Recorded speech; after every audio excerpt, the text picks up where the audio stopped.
Hello and welcome to my channel, Kuromus here.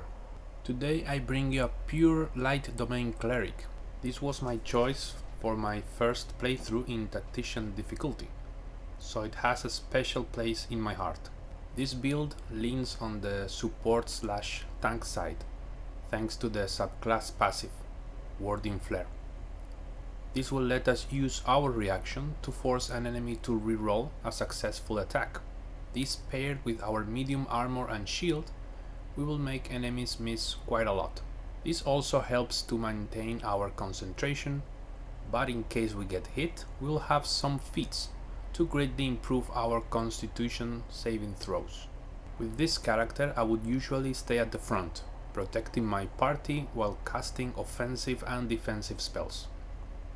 Also, it is the best spot to cast Radiance of the Dawn, a massive radiant AoE damage spell that we can cast using our Channel Divinity charges. Keep in mind this build might have some more depth, since we need to familiarize ourselves with the spell list, which is quite complete. To make it easier, after the level up section, you will find a segment where I show my spell choices through the game. Let me know in the comments if you find this guide useful and fun, and without more delay, let's begin. So of course we will be a cleric.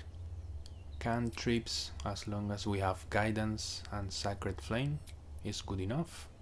Domain will be the light one, getting access to the light cantrip, burning hands and fairy fire, level 1 spells that will be always prepared, and warding flare. Once a turn we can impose a disadvantage in our attacker. Deity, you can choose whatever suits you best for role-playing reasons, and for ability points we will go really high in constitution, a bit of dexterity and wisdom. For skill proficiencies, feel free to choose what suits you best. At character level 2 we will expand our spell slots. On top of that we will get the ability to turn undead, and we will also get access to Radiance of the Dawn, which is a very powerful ability unique to the light domain. This will inflict radiant damage in a large area by spending 1 divinity charge. Keep in mind these will recharge on a short rest. At character level 3 we'll get access to second level spells, and as part of the light package, Scorching Ray and Flaming Sphere will always be prepared. At character level 4 we will continue our spell progression as usual, and we will get access to our first feat. It will be ability improvement, wisdom. This will increase our saving throws, plus will make our spells more difficult to resist. At level 5 we will get destroy undead. Undeads that return will receive radiant damage. We will also have always prepared daylight and fireball. At character level 6 our warding flare will improve. It will basically be able to protect our party besides us. This is of great utility since we can use our reaction to protect the weaker party members. At character level 7 we will get access to level 4 spells, and here we get my favorite spell, Firewall, as well as Guardian of Faith, which is quite useful too. The Guardian will protect a small area around him, and when enemies hit us, the Guardian will retaliate. On the next level we will get potent spell casting. This will add our wisdom modifier, at this point +4, to our cantrip damage. We will also get access to our second feat. At this point we are going to take resilient to round up our constitution. Besides increasing our health points, it will add our proficiency bonus to constitution saving throws. This is vital because it's going to help us concentrate on our spells. Mostly it will be Spirit Guardians and Firewall. At character level 9 we will get access to level 5 spells. These include the magnificent Flame Strike with mixed fire and radiant damage and Destructive Wave. Both of these always memorized. At character level 10 we will get a very unique skill called Divine Intervention. This I will not spoil anything, so if you manage to play or get into this level, you can figure it out by yourself. At character level 11 we will get level 6 spells. Here you get, for example, the amazing Heal spell that will heal for a total of 70 hit points, which is totally amazing and a lifesaver. And finally, our last level, we will get access to our last feat. Here I give you a couple of options. You can go for ability improvement Wisdom if you want to focus on your spells. You can also use Tough if you want to have better durability or if you want to soak more damage. And finally you can also go for Warcaster, that this will give you advantage in concentration saving throws. Now that we are done with the build, let me show you which are my spell choices for this class. I will pass through these slowly, so feel free to pause as you see fit to read the description.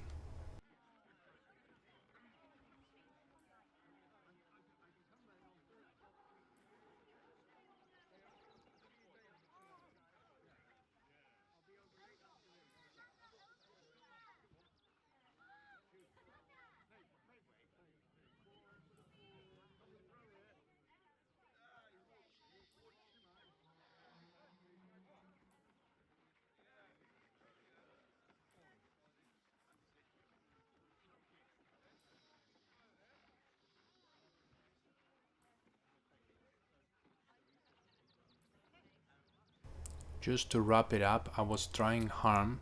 I think it's a good spell, but you can also have Blade Barrier, which is also a concentration spell, or Hero's Feast if you just want a straightforward buff without thinking too much. And as usual, to wrap up the video, I leave you with a couple of combats for you to see how this build works. I honestly thought it would cost me way more effort to deal with these pulls, but it all went quite smoothly in my opinion.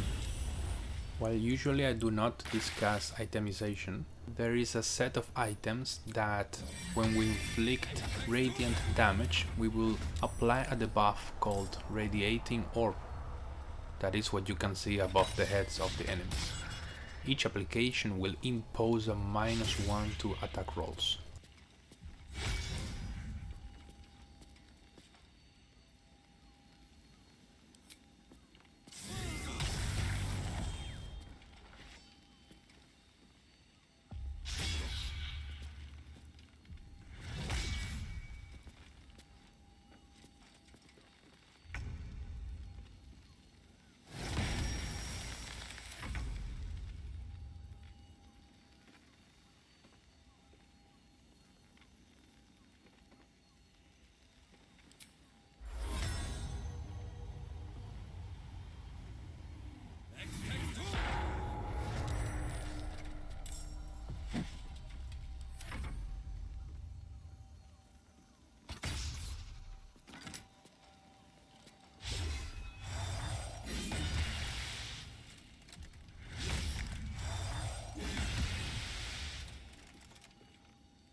on your way, citizen.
Impero tipi. Impero tipi.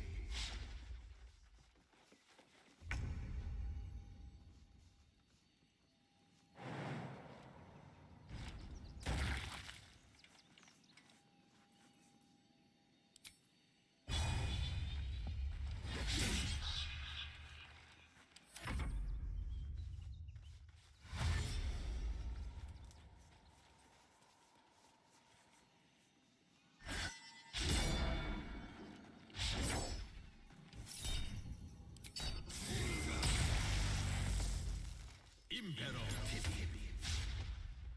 Impero tipi.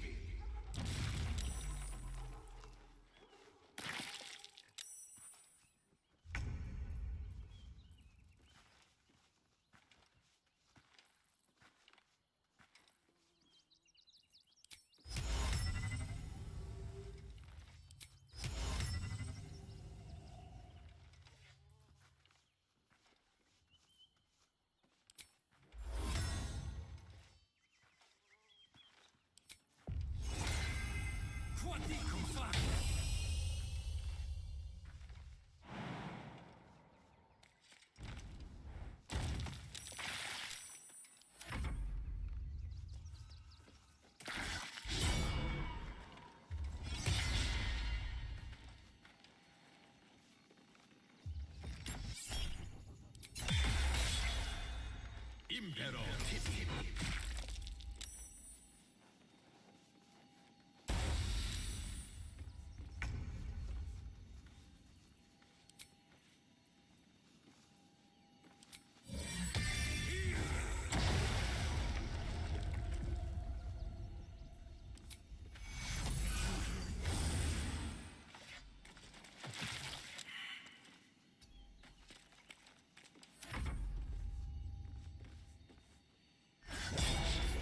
Thank you very much for watching and see you in the next video. Adios!